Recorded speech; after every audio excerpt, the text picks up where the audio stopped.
네, 2022년 2월 14일 뉴스 읽은 거, 기사 읽은 거를 공유하도록 하겠습니다.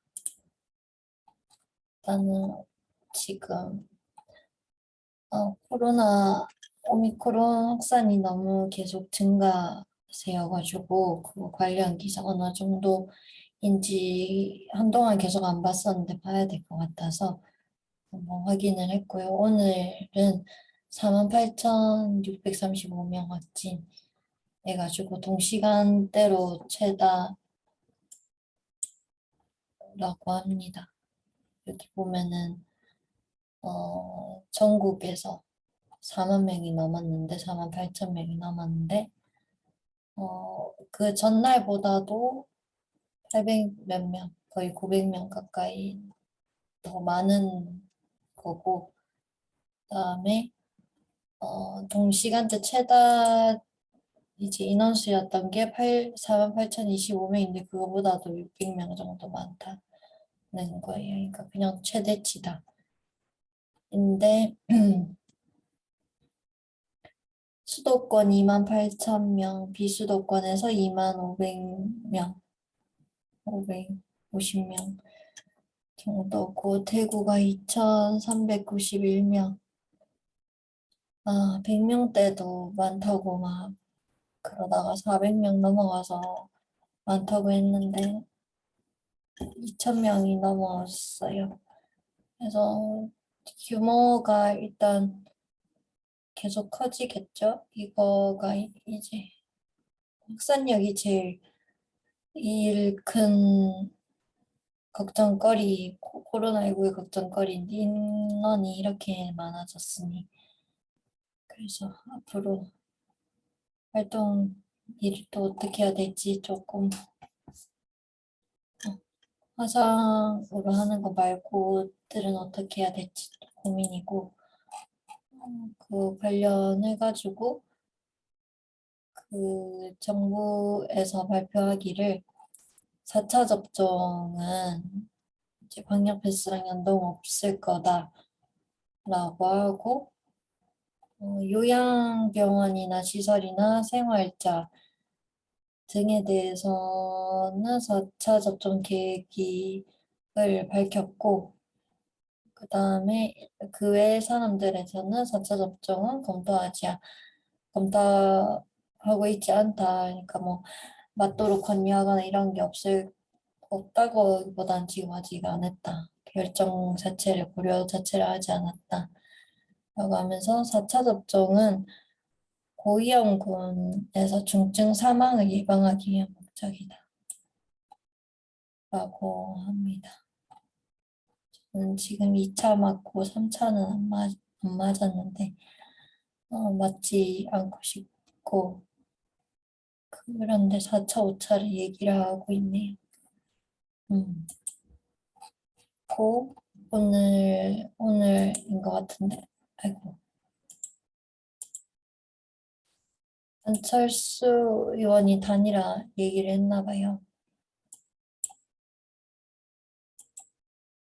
그래서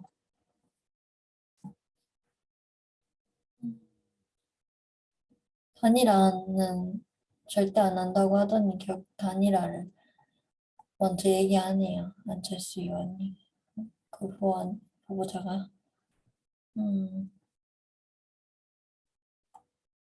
어, 국민의당 그러니까 안철수 후보 측은 여론조사를 거쳐서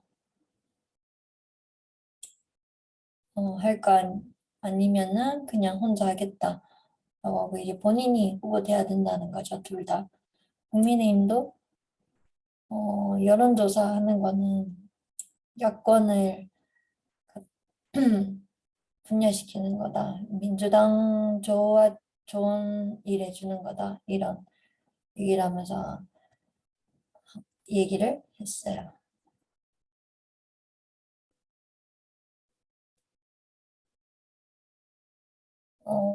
국민의당 안철수 후보는 단일 후보가 돼서 완주하는 것을 1차 목표로 삼는다.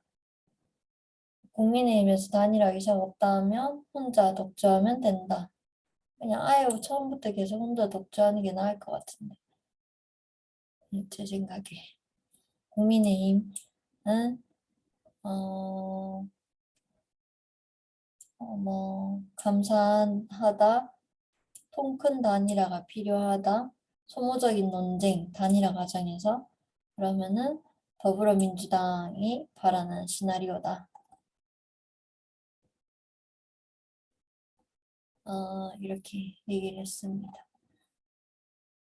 거기에 대해서 이준석 의원이 그 국민의힘 대표는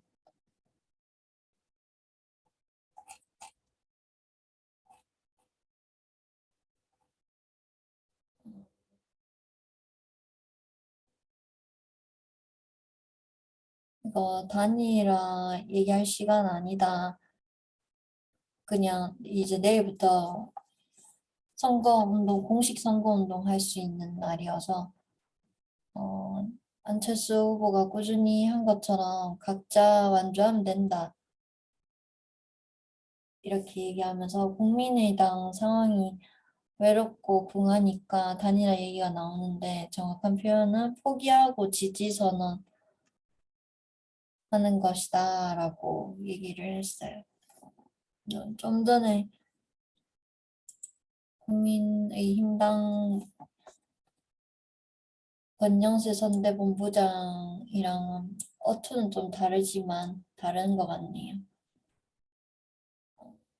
이거는 여기는 그냥 하자 그 이준석 의원은 이제 안 대표 지지율이 안 나오니까 하는 거 아니냐, 각자 갈 길 가는 게 나지, 이런 것 같아요. 약간 비판죠. 그래서 국민 앞에 장난치는 이런 행동 좋지 않다. 애초에 국민의당이 완주 의사가 부족했던 거 아니냐. 그리고 이번에는 단일화 얘기를 해도 국민의힘에서 하지 국민의당에서는 할 거라고 생각을 안 했는데 워낙 확고하게 단일화 안 하겠다 얘기를 해가지고 거대 양당을 해체시키는 것을 엄청 많이 얘기했는데 단일화 한다는 것 자체가 그게 말이 안 되는 것 같은데 라는 생각이 있네요. 선거운동 시작 전에 벌써 공약을 쉽게 말 던지는 듯한 느낌이 드는 것 같고, 그 다음에 이거는 아동학대 관련해가지고 시사기획창 프로로 보도 다큐멘터리가 나왔다고 합니다. 그런데 이게 최근 2년간 아동학대 형사 판결문을 전수조사, 전체 조사를 해서 조사를 했대요. 그래서 인터넷판 특별기사 시리즈라고 하는데 이거 보고 영상도 보면 좋겠다 생각이 들었어요. 내용을 보면 질문과 답식으로 되어 있는데 아동학대 공식 통계가 있고 그 실제로는 더 많을 거다 이런 얘기를 하는데 어떤가 얘기를 하는데요. 숨겨진 범죄가 훨씬 더 많다.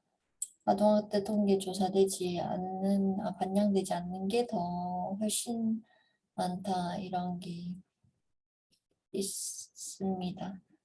2020년이니까 2년 전 아동학대 신고가 4만 2천 건이 넘었고 그중에 아동학대 사례였던 게 3만 900건 정도이고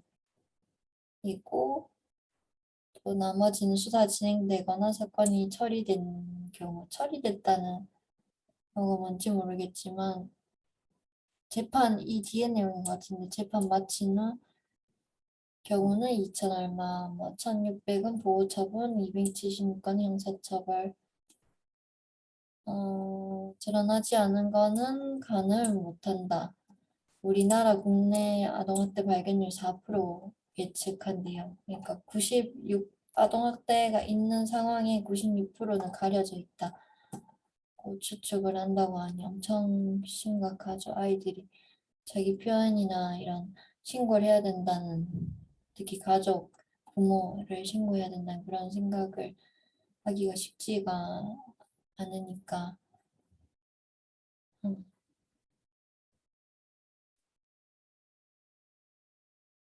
그리고 2016년 기준으로 아동 변사 사건의 부검 기록 341건을 조사했는데 그중에서 최소 84명이 에서 148명이 아동학대로 숨졌다는 결론을 내릴 수 있다고 하고요. 어, 학대 가장 많이 일어나는 장소는 절반이 주거지, 그다음 어린이집이나 뭐 학교가 교육보육공간과 공공장소와 뒤를 이었다. 여기 그림을 보는 게 더 보기가 괜찮은 것 같아요. 주거지가 68.9, 피고인, 부모인 경우도. 전체적으로 그다음에 상해 및 사망하는 경우 특히 주거지가 훨씬 더 많고 피고인이 부모인 경우가 91.4%. 엄청나죠.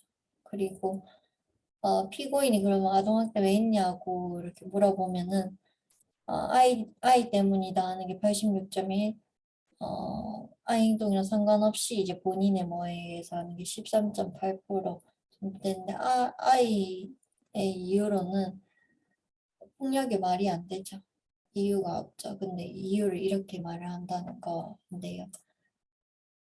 행동 발달 이 부분 그 외에도 있지만 뭐 씻는 거, 똥 누거나 이런 배변 가리는 거, 장난치는 거, 뭐 다투거나 이런 거, 숙제 뭐 문제를 틀린다거나 가출 절도는 3.5%, 심부름 청소 4.6%, 급여 31.7%니까 다 지금 뭐 절도는 모르겠지만 그렇다고 해도 이거를 아이를 때리는 건 안 되죠. 뭔가 학대를 가하는 건 안 되죠. 그런데 이런 이유들로 학대를 한다니까 성인들이었으면 성인에 대해서는 이렇게 하지 않으면서 아이라는 이유로 자기 아이거나 아이라는 이유로 이렇게 대한다는 게 또 문제인 것 같은데 아동학대죄 대부분이 어떠냐 보면 남녀로 나눴는데 남자 아이는 54.2%, 반절 넘게가 신체학대, 그 다음 정서학대가 30%, 그 다음 유기방임 성학대고 여자아이는 성학대가 제일 많은 50%, 그 반절 넘고 그 다음에 신체학대, 정서학대, 유기방임. 이게 남녀 차이가 다르죠. 성학대도 신체학대도 문제고 성학대도 그렇고 참 엄청 큰 트라우마가 될 것 같은 트라우마죠. 그다음에 아동 연령 같은 경우도 사망하는 거에 대해서는 학대 유형이 이제 당연히 신체 학대가 많고 그다음에 유기방임, 이제 아이를 음식을 안 준다거나 이런 식으로 놔두고 간다거나 이렇게 해서 죽게 하는 경우가 제일 많고 그다음에 아이 나이는 또 당연하게도 더 어릴수록 많은 0에서 2살이 근데 60%나 되는 사망사건 35건에서 죽게 되는 경우에서 60%는 0에서 한 2살이에요. 그래서 이런 부분에 대해서 한번 이런 영상 안내나 이런 것들도 있고 하니까 한번 보면은 좋을 것 같다고 생각을 했습니다. 제가 요 기사 링크를 공유해 둘 테니까 보면은 좋을 것 같고요. 오늘은 여기까지 공유하도록 하겠습니다.